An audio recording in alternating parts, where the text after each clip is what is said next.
I ain't been giving my perspective on things in a while, but just gonna get just right into this all the way, fully through. So I woke up this morning. I saw, LeBron James, putting pressure on Stephen A. Smith or whatever. I guess he's mad because things that Stephen A. Smith has said about Bronny James. Right. My thing is this: why do you have all this vitriol for Stephen A. Smith when really you should be having vitriol for yourself? All right. You put your son into this position by being highly critical. What is it? What's the word I want to use? Highly scrutinized, and people being so critical about him because look at the tweet this nigga said back in March of 2023. All right, he said, "Man, Bronny definitely better than some of these cats I've been watching on League Pass today. Shit, lightweight hilarious." Like, bro, you put your son in this position to get, crucified, criticized, and everything else that comes along with this, yo. And honestly, I don't feel sorry for him, yo, because, you know, you did this. You did this. You did this, sir. You did this. You're the one that said this shit. So you can't really necessarily be mad at the fact that Stephen A. Smith goes on his show in the morning, first take and all that, and says the things that he says. Of course, you got people saying, "Oh yeah, it's good that LeBron, stepped to him and said, man, listen, man. Once you play in the league, you're free game to be criticized about your game. It's not like Stephen A. Smith is attacking the boy personally and saying he's a bad person and he's a criminal, or you know what I mean, like he a thug or he's this, he that, blah blah. Blah, you know what I mean? Yo, he's critiquing the boy's game. Bronny is not ready for the league. He's not ready for the NBA, yo. He's not an NBA player yet. Will he get there? Who knows? I think he should have stayed in college. He should have played. Should have played like another year, 2 years. He should have at least played another 3 years. You know what I mean? Like everything that Stephen A. Smith that I've heard him say, because I don't really pay attention to the NBA like that no more because I think the product is bad. I did a video on that like last year. I talked about how bad the product was. I said the product was terrible. The NBA has a marketing issue. You can't have a 41-year-old dude, the face of your league. Casual fans don't know who are the star players of the NBA. You got people that's going out there, for the All-Star game. People don't want to watch the All-Star game because the product is terrible. Nobody wants to watch that bullshit, man. So I just think what LeBron said in front of the cameras last night was really lame. It was really weak. It's nothing. But like I said, you see this tweet. I got 30 people watching it right now. You see this tweet that LeBron said, right? Bronny definitely better than some of these cats I've been watching on League Pass today, right? And this was before Bronny got into the NBA. So you put all this unnecessary pressure on your son to meet these expectations, right? And he didn't meet them. He's not meeting them. People are critical about him. Like, yo, like Bronny is so bad, like, and I'm talking about his game. I don't know him as a person. I don't know LeBron James as a person. I don't know Stephen A as a person. I'm talking about what I see on the court, with the eye test visuals, how players running plays, how they're executing on the floor, stuff like that. That's what I'm talking about. Like I've been saying, people commenting and they just speaking uh, on an emotional perspective as far as this whole thing about a guy that's getting paid $100 million, and I'm talking about Stephen A. Smith, giving his critique about basketball. That's his job. That's what he's supposed to do. That's what he gets paid to do. Why? Like we can't live in a society where we got a bunch of people that want participation trophies, and they feel as though, hey, you got to stroke my ego because I'm X, Y, and Z. Like, no, it doesn't go that way. Bronny is a bad basketball player, yo. On the NBA level, he can't shoot. He's terrible on the floor shooting. He can't play the gaps. He's terrible playing the gaps. He can't run the offense. He's terrible running the offense. Like, come on, man. I want to say real in French. Like, yo, he's not a good ball player, yo. He's not ready.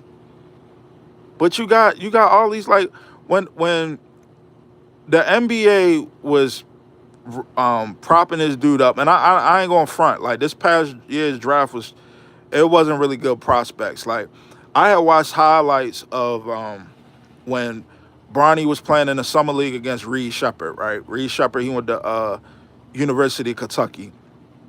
He got drafted by the Rockets. Like, I don't really pay super duper close attention to basketball like I used to, like, 10 years ago, 15 years ago. But I'm gonna say this: Reed Shepard was torturing that boy out there. He was making him, like, they pulled him out the game fast. Reed Shepard was Reed Shepard was kicking his ass out there, making him look bad out there. But it's like, come on, man. He's like, the boy's not ready, man. Like, I didn't think Bronny was a D1 prospect, let alone a NBA second round prospect. Like, Bronny should have, when Bronny went to USC or whatever, he should have stayed for 2 years. Three at the most 3 years. You know what I mean? But it's Stephen A's job to critique these players and give us an honest assessment about their skill set, not kiss LeBron James' ass just because you're LeBron James. Who cares about that? LeBron's still oiled up from that last Diddy party.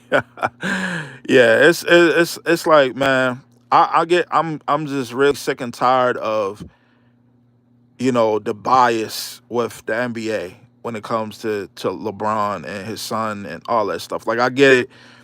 LeBron James is a transcending player, all time great player, all that stuff and all that. I get all of that, but we're not talking about LeBron James. We're talking about Bronny James. We're talking about LeBron James Jr. Like, are you an NBA prospect? No, sir, you're not. Like I said earlier in this video, and you can look at the tapes. Like, it's other people on YouTube that break down film, on plays of Bronny. Right? He can't shoot. Terrible shooter. Defensively, he's okay. Not too bad defensively. He can't run an offense. He's undersized for a point guard. You know what I mean? He's undersized for a shooting guard. He's really undersized as a shooting guard. He's really a point guard. Should be running a one, but he can't run an offense. He's bad in the gaps. Terrible in the gaps. He can't. He's not ready. He's not ready. He's not an NBA ready player, yo. Like, they tried to hide him by, okay, we're gonna put you on the Lakers G League team or whatever, right? And instead of you playing away games, we're just gonna have you play home games. Why? He needs to play every game, a home or away. It doesn't matter. But this is the bullshit. It's like, and people, like, well, they talk about the nepotism piece, right? Like, oh, well, if it was your son, if you was in the NBA, and your son wanted to come up, would you bring him up? You would do that, and honestly, for real, like, I'm just speaking for myself. Like, my son can't play ball. I'm gonna tell him straight to his face. He know he can't play ball. He doesn't play basketball. That's not his thing. Now, my stepdaughter, on the other hand, she plays. Actually played college softball. You know, was she highly recruited and all that stuff? Now she went to HBCU or whatever. She had other options to play, like D2 and D1 college softball, whatever the case may be, or whatever. But she knew where she ranked. You know what I mean? Now, was she good enough to play for Oklahoma? No, she wasn't. She wasn't ready. Now, if she would have, now the thing with her is, like, now if she would have played earlier in her youth, then yeah, she probably possibly could have possibly played for like a big softball college team or whatever the case may be. But you know, in our reality, like, hey, you need to be transparent with your kids on where they at, not just gassing them like this motherfucker right here. Like, oh, my son is better than some of the basketball players that on the league pass. Like, bro, what? Like, nah, bro, we ain't gonna go. We're not gonna go for that shit. So, but uh, you know, I, LeBron should not even be yelling at Stephen A. Smith. LeBron James shouldn't even be angry at Stephen A. Smith. LeBron James should be mad at himself. He's the reason why, you know, the people have and say the things that they're saying. Oh, so you're saying that your son is, he's better than some of the cats in the league right now? Oh, really? Oh, okay. What we gonna say about that? And then, he got exposed playing in the NBA. He got exposed not being able to run an offense. He got exposed by not being able to hit shots. Got exposed by getting cooked on defense from time to time. It's like, come on, man. Like they're not gonna really put Bronny James on like a John Morant or some elite level point guard. He's gonna get his ass torched all night long. You know what I mean?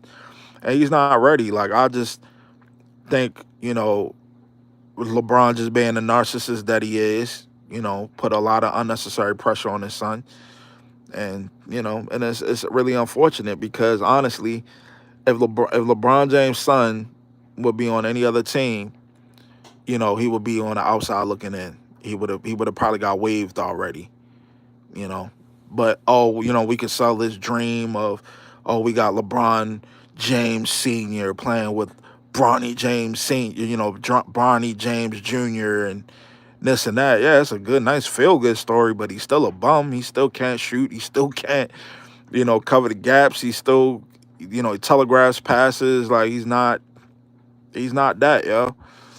Shit. I think I forgot what the white dude name was, or he coached a college team. I forget his name, but he was doing an assessment of Bronny James, and he basically was like, and Bronny's conference, I guess, like in high school or whatever, like those those private schools or whatever, that tough conference, I guess he was playing in. He wasn't even like top five as a senior, or a junior, I don't think, or something like that.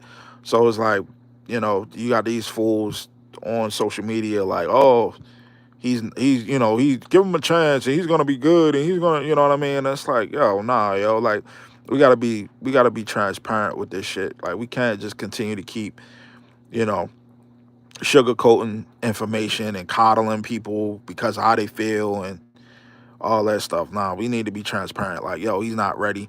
We're quick to, say, hey, Kwame Brown was a bust. Kwame Brown was a bum. We're quick to call out other players like Oliver Miller. Back in the day, Oliver Miller he was talented, but he was a fat ass. He was lazy. He just basically ate his way out of the league.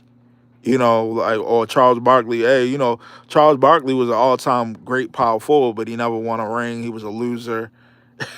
But like we gotta treat Bronny James with kid gloves. Like, oh, let's just give him time. We shouldn't be attacking him. He suffered from cardiac arrest. Like, come on, yo. Like, come on. What does cardiac arrest have anything to do with his skill? Nothing. It has nothing to do with skill level. Before he had cardiac arrest, he pretty much was the same player he is now. After he had cardiac arrest, like there's no fucking difference. Like why should we just roll?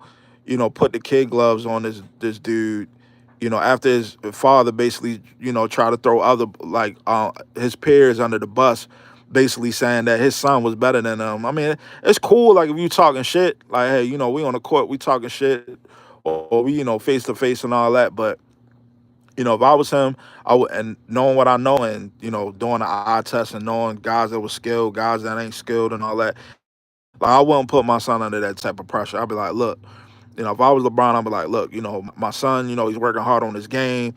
And when he's ready to play, when he's ready to make that jump, then he's going to make that jump, whether it's to the NBA, overseas, or whatever. But of course, like I said, LeBron being the narcissist that he is, he's going to he put pressure on, you know, his agency put pressure on the Lakers and like, hey, you're either gonna, draft Bronny, or basically told all the other teams you either gonna draft Bronny or he's playing overseas. He's playing in Australia. That should already tell you something. Like, yo, this dude is a bum. Like, so, but I mean, it is what it is, man. Like my cousin, I ain't gonna say who his name is, but he played in the league. He was a dog for his size.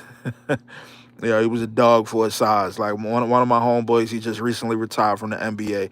We grew up together. He was a dog. You know what I mean? It was one of those things like he's gonna go to the league. He's gonna be nice.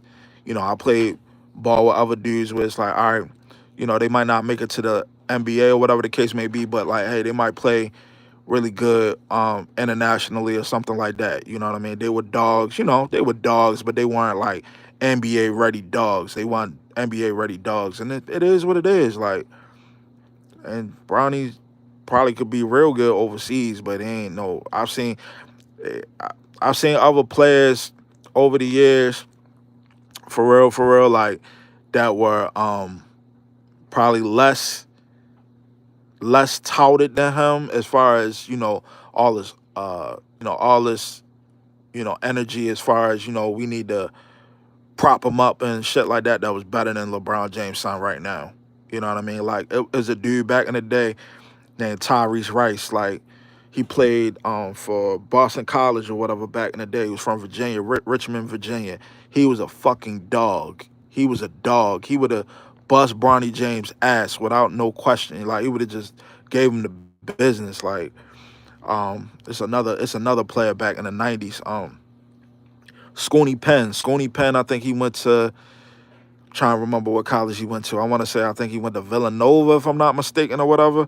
He played with like played against Allen Iverson and all that shit. He was a dog as well. He would have fucked Bronny James up. You know what I mean? It's plenty of players. Like when people be sitting there saying, "Oh well, you don't know, name any other, second round picks, the 55 round, 55th picks or whatever that was blah that would have been in the league and stuff like that." And Sconey Penn is a player I think that should have played in the NBA. Like, if I'm not mistaken, I think he got drafted, but he didn't last long. Tyrese Rice, I don't even think he got drafted. He wound up playing internationally for a while. You know what I'm saying? Like, they should have definitely been in the NBA, but the NBA back then was a lot different than it is now. You know what I mean? It was, back in that era, it was like real heavy defensively, and you could hand check and stuff like that. Now, when Tyrese Rice played, like the NBA was kind of changing or whatever. You needed a player that could be able to like hit the three and make moves and shit. But Tyrese Rice was kind of like yeah, my bad. This joint, somebody must have been trying to hit me. But anyway, like I was saying, Tyrese Rice, he was like kind of a shot jacker. So his style of basketball really wasn't a fit. That time period or whatever the case may be. He needed to be a little bit more of a floor general. But like I'm saying, those guys like Sconey Penn, Tyrese Rice, those guys, they played college ball for. I think Tyrese Rice played 3 years up to the junior year. I think Sconey Penn might have played all the way up to senior year, whatever. But they would have Bronny James wouldn't have been able to hold those dudes jock straps. Pause. You know what I mean? Like, nah, yo. Like those players to me was nowhere near highly touted as Bronny James, and they were better basketball players than Bronny James. You know what I mean? I had to go down my list of other players. Like I had to go back, kind of go in the archives and look to see other basketball players that I feel as though or not even how I feel, but what I know, like just with the eye test that I know, hey, this player is way better than this player. Even though the errors are different and all that shit, the style of play is different, the training is different, the preparation and all that stuff is a lot different. The way how offenses are ran are different. Even defensive sets, offensive sets, all that stuff is different. But if I could take that player from the past and put him in the future, as far as like we can say that training has gotten better. The players are a little bit more athletic, more nimble. The game as far as the flow, the way how the floor is opened up and all that. Like if you telling me you give me a Tyrese Rice from back then and give give him to me now with the way how the offense, all that stuff, like I was just saying, yo, Tyrese Rice would probably definitely would have been a mid first round pick without a question. He wouldn't have went undrafted, but yo, it's just crazy, like with all this stuff, man. And that's why the NBA, in my opinion, I haven't watched any NBA games all year. This is the first time in forever. I've been watching NBA games since I was like 6 with my pops. You know what I'm saying? This is the first year in my entire life I haven't watched one NBA game. I'm talking about I might watch some highlights. That's it. I might catch some highlights on Facebook. That's it. I'm not looking at no stats and anything. Why? Because the NBA just does a really bad job of marketing. Why is LeBron James' son, who's a bum, getting more shine than any of the top players right now currently, or any of the top young players out here currently? Like, I can't even honestly tell you any of the young players that I really got my eye on. Like, I mean, of course, like I like Ja Morant. You know what I'm saying? I mean, I would consider him kind of a veteran now, but um, I like the kid. I like the white boy Reed Shepard. I like his game. I haven't even watched any of his game. I watched his college shit and the what is it, the summer league stuff. And like I said, he was busting Bronny James' ass out there, and they sat Bronny down. He wasn't, like I say, he wasn't ready. But it's other players out there that's out there that I know are talented, but the league just does such a bad job on marketing. Like, why are we still talking about, like I said, why are we still talking about LeBron James when who won the championship last year, if I'm not mistaken, with the Celtics, right? Why are you not talking about, you know, Jalen Brown and Tatum and them boys for them to be like the new faces in the NBA? Like, we gotta move forward, yeah. You know what I mean? Like, Bron has had his time. I don't think the Lakers are gonna win the championship. They're not gonna win the championship this year. You know what I'm saying? So that's it. I just think it's just time for us to move on, yo. Like, let's move forward. Let's get these young guys up. Like Kevin Durant and them, they all in their mid to late 30s. You know what I mean? Durant's 35, 36. Steph is like 34, 35, 36. James Harden is in his late 30s, mid to late 30s. Russell Westbrook in his mid to late 30s. Let these young boys get some shine, man. Like, the guys is deserving of it, not just because your dad is all NBA, all time great. Who cares about that shit? Like, I want to see the best. I want to see guys out there really competing, and that's another thing too. Like, the league has got to, I don't know, maybe the league might need to bring back hand checking or some shit. I don't know, some form of hand checking to kind of like bringing back a little bit of physicality of the game, to where guys are really kind of grinding it out a little bit or something. I don't know. But just like, man, all these 3-pointers and all this shit to me is just like not good for the game. So, but that's it, man. That's all I gotta say, man. Like, I think what LeBron James did last night as far as pressing up on Stephen A. Smith was just some clown ass shit. And Stephen A. Smith, as far as I know, like I said earlier in this video, whenever he gives his critique about something, you know what I mean, he's talking about, giving his insight on the player's skill. Like, it ain't about them as a person. You dig what I'm saying? So, getting off here. Peace.